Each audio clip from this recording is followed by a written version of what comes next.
పరిశ్రమలో ఈ ఏడాది సంక్రాంతికి బాక్సాఫీస్ వద్ద గౌతమిపుత్ర శాతకర్ణి, ఖైదీ నెంబర్ 150 సినిమాల మధ్య గట్టి పోటీ నెలకొంది.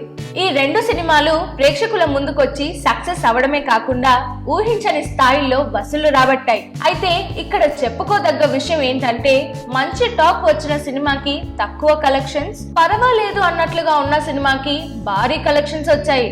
ఖైదీ నెంబర్ 150 సినిమా పర్వాలేదు, ఓసారి చూడదగ్గ సినిమా. చిరంజీవి రీఎంట్రీ సినిమా కాబట్టి చూడాలి అంటూ పలు రకాలుగా టాక్ వచ్చాయి. మొదటి రోజు అంచనా ప్రకారం 50 నుండి 60 కోట్లు రాబడుతుందని అనుకున్నారు.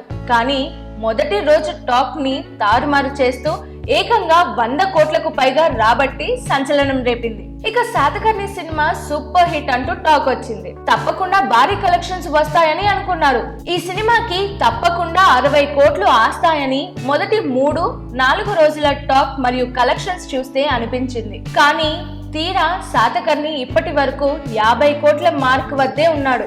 లాంగ్ రన్ లో మరో 3-4 కోట్ల వరకు సాధించే అవకాశం ఉన్నది. అందుకే మంచి టాక్ శాతకర్ణికి, కలెక్షన్స్ ఖైదీకి దక్కాయని ట్రేడ్ వర్గాలు అంటున్నాయి. డైలీ టాలీవుడ్ అప్డేట్స్ కోసం మా ఛానల్ ని సబ్స్క్రైబ్ చేయండి. Thank you.